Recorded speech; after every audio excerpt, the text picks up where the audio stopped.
So this simulation center is actually serving a lot of different types of learners. One is our undergrad students. So our university covers an undergrad program for medical school. It also covers a postgrad nursing school and also our postgrad dental school. And we're trying to make basically learning easier for our learners by just resembling the real world where they can apply the medical knowledge or nursing knowledge, every type of knowledge that they learned in theory from books, from lectures into the real world where they can actually apply that into the real environment that they're actually confronted with once they're practicing.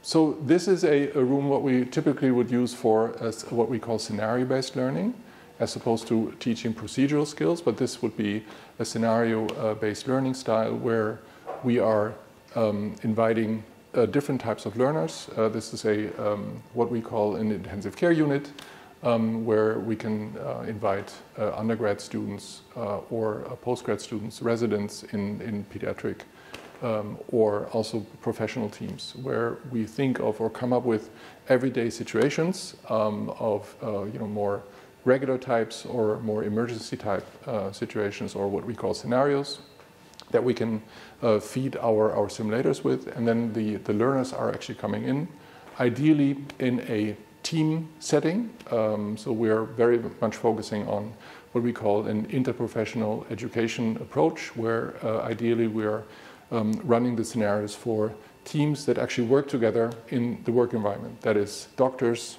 medical students, nurses, and then they come in and being then confronted with a scenario that we are designed for them.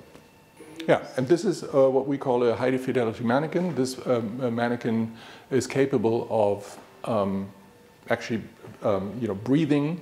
You see the chest rise, and whenever the chest doesn't rise, that means for the learners, and we have to introduce them to the concept, whenever the chest doesn't rise, the patient is actually not breathing. So we do it as realistic as possible.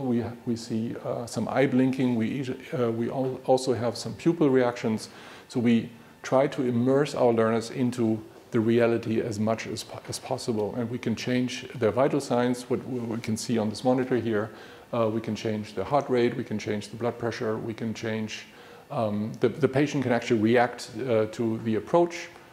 This is a child, it can start crying, can start moaning, we can resemble a seizure, for example. All of that is to immerse our learners into a sort of reality, and we ask them basically to apply their medical knowledge into this reality. We also used a lot of actors, so we can actually have also, for example, a mother who's playing the role of a very worried mother, a mother that is questioning constantly our expertise, things that happen unfortunately in reality.